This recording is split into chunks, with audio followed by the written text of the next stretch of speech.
कहते हैं ऋषियों, जिस समय द्वापर के अंत में भगवान के कलावतार कृष्ण द्वैपायन श्री वेदव्यास जी महाराज का प्रागट हुआ, तब उन्होंने अपनी दिव्य दृष्टि से त्रिकाल दृष्टा के नाते वेदव्यास जी महाराज ने भविष्य पर दृष्टिपात करके देखा। घोर कलिकाल है, कलुषित प्राणियों का चित्त बड़ा अशांत रहेगा। बहुत से लोग हमारे पास भी आते, महाराज जी हमारा मन शांत नहीं रहता, मन बड़ा दुखी रहता, सब कुछ है पर प्रसन्नता नहीं। उसका एक कारण है, हम जब किसी वस्तु की, व्यक्ति की या किसी कामना की अपेक्षा रखते हैं, अब वो हमारे मन के अनुकूल ना हो तो मन शांत रहता, मन के विपरीत हो जाए तो मन शांत रहता है, और मन के अनुकूल हो जाए तो मन शांत रहता है। इसका बोले उपाय क्या है?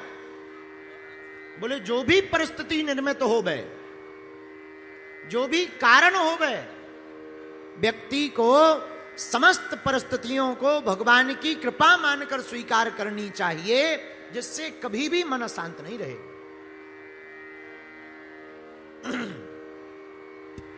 वेदव्यास जी का मन भी बड़ा अशांत है आज। क्यों? भविष्य पर दृष्टि डाली तो कलयुग में सबका चित्त अशांत है, कोई प्रसन्न नहीं। पर चित्त को शांत कैसे किया जाए? देखो, बुरा ना मानना, तुम होटलों में, पार्टियों में, रातों में जाओ, खूब 2-3 घंटे तक होटल में पार्टी बार्टी करो, डिस्को डांस करो, बाद में अपने आप थकावट आ जाएगी, मन एकदम से खिन्न हो जाएगा, लगेगा बाहर में जाओ, चलो सो जाओ। क्यों? क्योंकि मन की स्थिति, मन की तरंगों ने तो मांग की, पर मन की पूर्ति कभी भी संसार की वस्तुओं से नहीं होती। और कभी कभी आप लोग ठाकुर जी के दर्शन करते हो, या कोई कथा सुनो, या किसी महात्मा के दर्शन कर लो, या किसी तीर्थ में चले जाओ, या देवालय में चले जाओ, या देव स्थान में चले जाओ, तो वहां जाते ही कई बार ऐसे मन शांत हो जाता है जैसे संसार के सब सुख प्राप्त कर लिए। बोले क्यों? बोले मन की प्रवृत्ति ही यही है, जब तक ये गोविंद के चरणों में नहीं आएगा तब तक यह मन अशांत रहेगा, और जहां मन प्रभु के चरणों में या गुरु के चरणों में आ गया, सोई मन शांत हो जाएगा। बोलो सीताराम। जोर से बोलो, और जोर से कहो। तो जब वेदव्यास जी ने देखा सबका मन चित्त शांत रहेगा, कल्याण कैसे होगा? 17 पुराणों की रचना कर दी, 4 वेदों का निरूपण कर दिया, फिर भी मन शांत नहीं है। उसी समय ब्रह्मा पुत्र श्री नारद जी प्रकट भये। आते ही पूजया मास विधिवन नारदम सुपूजितम सुरपूजितम। नारद जी का पूजन किया, आसन दिया। नारद जी ने व्यास जी की तरफ देखकर कहा, महाराज बुरा ना मानो, एक बात बोले। हाँ बोलो। मन तुम्हारा बड़ा अशांत है। अरे आपकी लेखनी ने तो इतना कमाल किया कि कई लोगों को ध्यान लग गए, प्रभु की प्राप्ति हो गई, और आप स्वयं अशांत हो।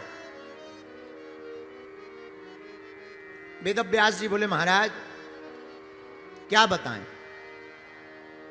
हमारा चित्त अभी भी कह रहा है कि कुछ रह गया, और समझ में नहीं आता है कि क्या रह गया। बुरा ना मानो, ऐसे समझो, जितने तुम कमरे मकान बनाते जाओगे उतनी ही कमी पड़ती जाएगी। जितने मकान बनाओगे फिर लगेगा यहां तो बन गया, अब जिला में जाना आना जाना ज्यादा लगा रहता, वहां भी एक छोटा मकान है। जिला में हो गया, फिर तुम भोपाल आते जाते रहते हो, अब एक भोपाल में हो जाए, फिर एक दिल्ली में हो जाए। जहां जहां जाओगे वहां वहां अपेक्षाएं बढ़ती जाएंगी। मन की वृत्ति है। कबीरदास कहते हैं, माया मरी न मन मरा,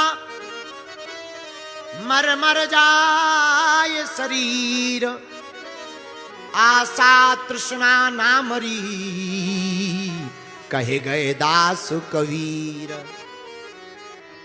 ये माया कभी नहीं मरती, न मन मरता है। मन की आदत है, जो मिल गया वो और पाने की चेष्टा करेगा। मन की आदत है। जो पीछे बैठे हुए हैं सबसे लास्ट में, उनका मन कह रहा काश हम आगे बैठे होते। जो थोड़ा आगे बैठे हैं वो सोच रहे काश हम और आगे बैठे होते। और जो बिल्कुल आगे बैठे हैं वो सोच रहे वाह कलाकार जहां बैठे हम वहां बैठे होते। आहा, कलाकारों में कभी कभी कलाकारों का मन डोल जाता है, तो कलाकार सोचते हैं भाई बगल में तो बैठ गए, कभी भगवान ऐसी कृपा करें हम ही गद्दी पे बैठ जाएं। और जो गद्दी पे बैठे हैं उनको और बड़ी टेंशन है। बोले क्या? जो गद्दी पे बैठे उनको ये टेंशन है हमारी कथा फेल ना हो जाए, यहां कोई और ना बैठ जाए। तो कबीर कहते माया मरी न मन मरा, मर मर जाए शरीर, पर आशा तृष्णा ना मरी, कहे गए दास कबीर। ये मन बड़ा चंचल है।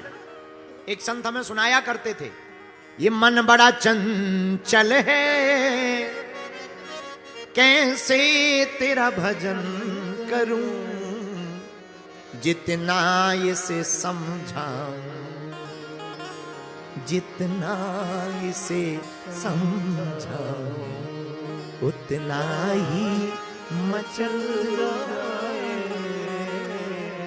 श्यामा तेरे चरणों की, बाबा तेरे चरणों की, रज धूल जो मिल जाए, बाबा तेरे चरणों की। ये मन का बड़ा खेल है साहब। ये मन और कलयुग के जीवों की एक और बात है, मंदास मंद मतयो, सबका भाग्य मंद है। अब वेद व्यास जी चिंता में है कलयुग के जीवों का कल्याण कैसे हो। तब नारद जी ने कहा बुरा ना मानो एक बात बोले, आपने महाभारत में ठाकुर जी के विराट लीला का वर्णन कर दिया, चारों वेदों का निरूपण कर दिया, 17 पुराणों की रचना कर दी, एक पुराण रह गया। कौन सा? बोले इसमें ठाकुर जी की बाल लीलाओं को लिखो। जितने पुराण लिखे सब में भगवान की महिमा है, पर एक पुराण ऐसा हो जिसमें भक्ति की और भगवान की दोनों की महिमा हो। एक भागवत ऐसा ग्रंथ है जिसमें भक्त की भी महिमा है, प्रहलाद जी हैं, ध्रुव जी हैं, और इसमें भगवान की भी महिमा है। वेदव्यास जी बोले पर हमको तो आती ही नहीं है। तब नारद जी बोले आप चिंता क्यों करते हो, जब हमारे जैसे दासी पुत्र नारद हो सकते हैं, आप पर भी ठाकुर जी कृपा करेंगे। न जाने कौन से गुण पर दया निधि जाने, न जाने कौन से गुण पर दया निधि। भगवान किस गुण पर रीझ जाए कोई ठिकाना नहीं। अच्छा ये जरूरी नहीं है कि तुम भगवान तुम्हारे संस्कृत के श्लोक सुन के ही रीझ जाए। बुरा ना मानना, भगवान अगर नहाने से मिलते होते तो मछली को कब के मिल जाते, वो पानी से बाहर ही नहीं निकलते। हाँ। भगवान अगर बाल रखाने से मिलते होते तो रीछ को कभी के मिल जाते, वो सैलून ही नहीं जाता। भगवान अगर पढ़े लिखे लोगों को मिलते होते तो भागवत के गज यानी हाथी को ना मिलते, क्योंकि वो कभी स्कूल ही नहीं गया, हाथियों का स्कूल ही नहीं होता।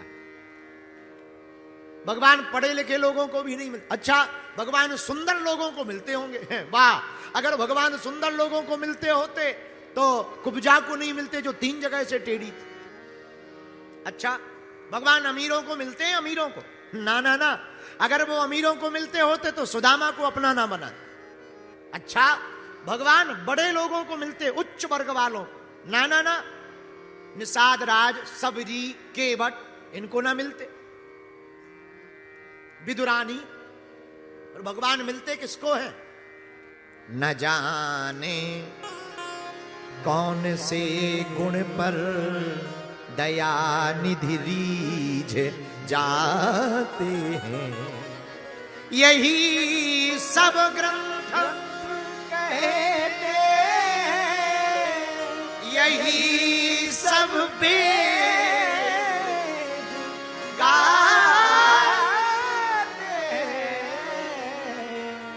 न जाने कौन से गुण पर, भगवान किस गुण पर रीझ जाए कोई ठिकाना नहीं है। भगवान सहज बस कृपा करते, बोलो सीताराम। तब नारद जी ने अपना पूर्व जन्म सुनाया।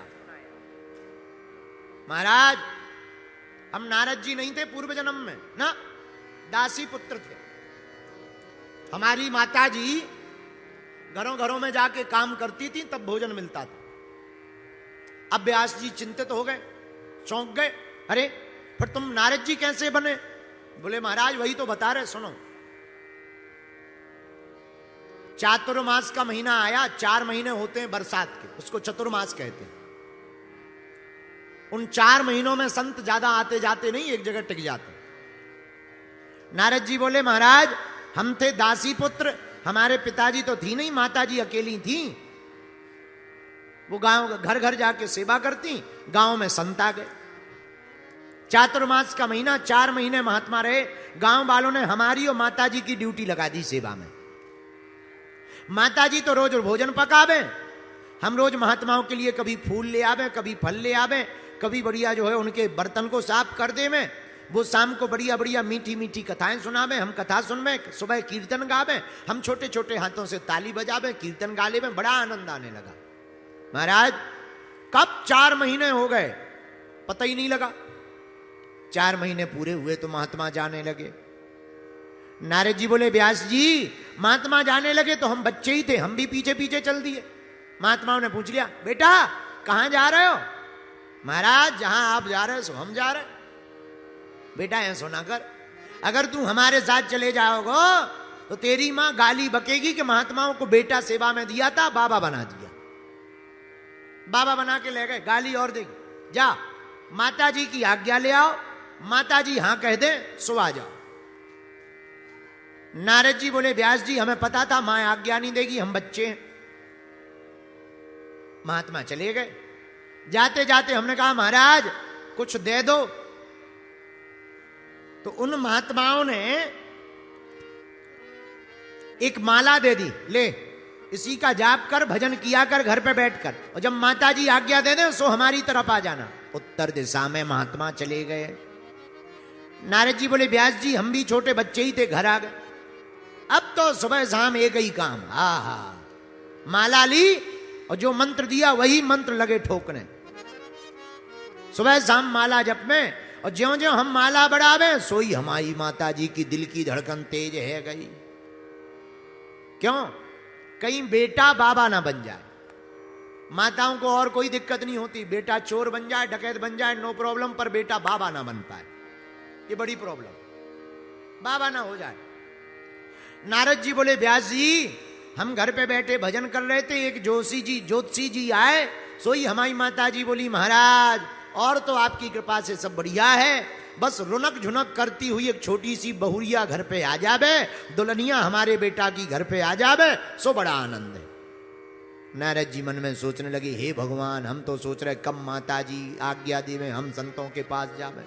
हमारी माता जी तो शादी की घंटी गले में बांधना चाहे। ये घंटी बड़ी खतरनाक है, जिनकी हो गई वो भी रो रहे, जिनकी नहीं भई वो भी रो रहे। नारद जी सोचने लगे कौन आफत में फंसे। मन ही मन प्रार्थना की हे महात्माओं कृपा करो। नारद जी बोले महाराज ऐसी भगवान की कृपा हुई कि शाम को माता जी गौशाला गई, वहां पर एक सांप ने काट लिया और माता जी मर गई। गांव वालों ने आके बताया माता जी मर गई। नारद जी बोले हमें बड़ी खुशी हुई। मन तो हुआ जरा डांस कर लें, ताता थैया कर लें, पर अगर हम नचेंगे तो गांव वाले सोचेंगे बड़ा पागल है, मां के मरने पे नच रहा। नारद जी भगवान को धन्यवाद देके बोले, नारद जी बोले हमने भगवान को धन्यवाद दिया, जितनी संपत्ति थी सब अंत्येष्टि क्रिया में लगा दिया, और जिस दिशा में महात्मा गए थे उत्तर दिशा में, अनुग्रहम मन्यमानः प्रातिष्ठम दिस्म उत्तराम, उत्तर दिशा में हम भी गए। नारद जी बोले व्यास जी अब देखना कैसे दासी पुत्र पर कृपा हुई। महात्मा तो चले गए, बहुत दिन हो गए थे, मिले नहीं, पर हम जंगल में चलते चलते थक गए। एक सरोवर देखा, सोई सरोवर में जाकर के जल पिया, स्नात्वा पीत्वा हृदये, स्नान किया, जल पिया, और वृक्ष के नीचे बैठ करके जैसे ही आंख वो मूंदी, ध्यान लगाया, आहा, सोई ठाकुर जी की वो मोहिनी सुरतिया, वो मोहिनी मूर्तिया हमारे आंखों के सामने प्रकट है गई। बोले कैसी मूर्ति? कस्तूरी तिलकम ललाट पटले वक्षस्थले कौस्तुभो नासाग्रे वर्मोक्तिकं करतले वेणु सर्वांगे हरिचंदनम सुललितम कंठे चमुक्तावली वस्त्री परिवेष्टितो विजयते गोपाल। नारद जी बोले व्यास जी, आहा, वो मोहिनी मूरत, वो छटा, वो दिव्य रूप, बड़ी बड़ी आंखें, लाल लाल होंठ, आहा, श्वेत दंतावली चमक रही है, काली अलकावलियां उनकी घुंघराली लटें लटक रही हैं, कंठ एकदम भरा हुआ है, भुजाएं विशाल हैं, पीतांबर धारण कर रखा है, आहा, चितवन का क्या कहना, मधुर मुस्कुराहट का क्या कहना, गाल एकदम कपोल भरे हुए हैं ठाकुर जी के, और कदम के वृक्ष के नीचे बरहा पीडम नटवर वपु कर्णयो कर्णिकारम बिभ्रत्वासा कनिक कपिसम बैजयंतीम चमालाम रंध्रान वेणोदधर सुदया पूरयन् गोपवृंदे वृंदारण्यम स्वपदरमणम प्राविशद गीत कीर्ति प्राविशद गीत। आहा, ठाकुर जी का रूप कैसा? बोले यमुना के किनारे कदम्ब के वृक्ष के नीचे मधुर मोहिनी मूरत वाले गोविंद खड़े। कैसे खड़े? पैर के ऊपर पैर रखे, कमर जरा लचकाए हुए हैं, मुकुट थोड़ा टेढ़ा है, मोर मुकुट धारण कर रखा है, पीतांबरी पहन रखी है, कानों में कुंडल है, मुस्कुराता हुआ मुख है, बड़ी बड़े नेत्र हैं, बड़ी बड़ी भुजाएं हैं, भुजाओं में बाजू बंद पहन रखा है, कामरिया डाल रखी है, और त्रिभंगी मुद्रा में 3 जगह से टेढ़े हैं। अच्छा, हमारे ठाकुर जी जितने भी तुम देखना, चित्र देखना या बांके बिहारी देखना, टेढ़े ही मिलेंगे। ये बैठे भी होंगे तो टेढ़े, इधर देखो पीछे बैठे कैसे, ऐसा हाथ करें फिर भी टेढ़े ही, ये देखते कहीं है बैठते कहीं, एकदम टेढ़े। नारद जी बोले व्यास जी, वो मोहिनी मूरत को हमने जहां देखा सोई हम दीवाने हो गए।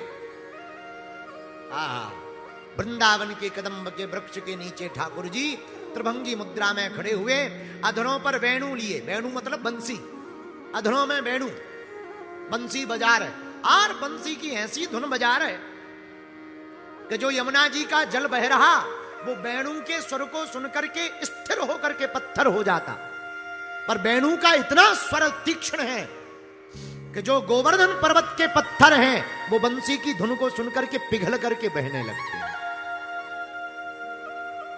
ऐसे गोविंद की स्वरूप को, छटा को नारद जी कहते हमने देखा, लेकिन एक गड़बड़ हो गई। बोले क्या? बोले जो रूप प्रकट हुआ था वो गायब हो गया। नारद जी बोले हम छटपटाने लगे, जहां छटपटाए तब आकाशवाणी हुई। नारद जी कहते व्यास जी आकाशवाणी हुई, हम दासी पुत्र थे, बेटा अभी परिपक्व नहीं हुए, आप परिपक्व हो, परिपक्व हो जाओ फिर हमारे इसी रूप सुधा का आनंद लेते रहो, ऐसे समझो। चाय पीने के पहले तुम 4 मिठाई के टुकड़ा खाओ, मिठाई मीठा, खूब मीठा हो, और 4 मिठाई के टुकड़ा खाओ और फिर चाय पियो। प्रैक्टिकल अनुभव है, चाय फीकी लगेगी, कितनी भी मीठी हो फीकी लगे। उसी प्रकार एक बार तुम गोविंद को देख लो, संसार को देखते ही तुम्हें संसार फीका लगेगा, गोविंद का स्वरूप ही तुमको अद्भुत लगेगा। बस इतना प्यारा रूप है ठाकुर जी। नारद जी बोले, व्यास जी हम तो फटफटाने लगे जैसे जल बिन मछली तड़पती है। स्वामी रामकृष्ण परमहंस से एक व्यक्ति ने पूछा कि भगवान को कैसे पाया जा सकता, भगवान मिल सकते? बोले हाँ। बोले कैसे? बोले कल आना। वो आदमी कल पहुंच गया। बताओ भगवान कैसे मिलेंगे? बोले नदी चलो स्नान कर। वो आदमी नदी चला गया। परमहंस जी बोले नदी में अंदर आओ। वो आदमी अंदर आ गया। उससे कहा कि डुबकी लगाओ। जैसे ही उसने डुबकी लगाई, सोई रामकृष्ण परमहंस जी ऊपर बैठ गए उसके। 1 मिनट में ही फड़फड़ा गया, लगा के मर जाएगा, सो छोड़ दिया। जहां छोड़ा सोई फुरफुर करता हुआ बाहर निकला। बोले पागल हो गए क्या, दिमाग खराब है? हमने पूछा था भगवान कैसे मिलेंगे, तुम मारने ले आए, नदी में मारने ले आए, शर्म नहीं आती है? महात्मा बोले बेटा, स्वामी रामकृष्ण परमहंस बोले बेटा, जिस प्रकार तुम पानी में अंदर श्वास के लिए तड़प रहे थे, इसी प्रकार परमात्मा के लिए जिस दिन तड़पने लगोगे परमात्मा प्रकट हो जाएगा। तो भगवत प्राप्ति कैसे संभव है? बोले संभव है। जल बिन मछली जैसे तड़प वैसे तड़प ये राम। जैसे जल के बिन मछली तड़पती है, वैसे ही भक्त के अंदर भगवान को पाने की उत्कंठा जागृत हो तो भगवत प्राप्ति होती है। फिर नारद जी कहते हैं व्यास जी हम मान गए। तब तक देखते ही देखते महाप्रलय पड़ा, सारा संसार भगवान के उधर्म में गर्भस्थ गया।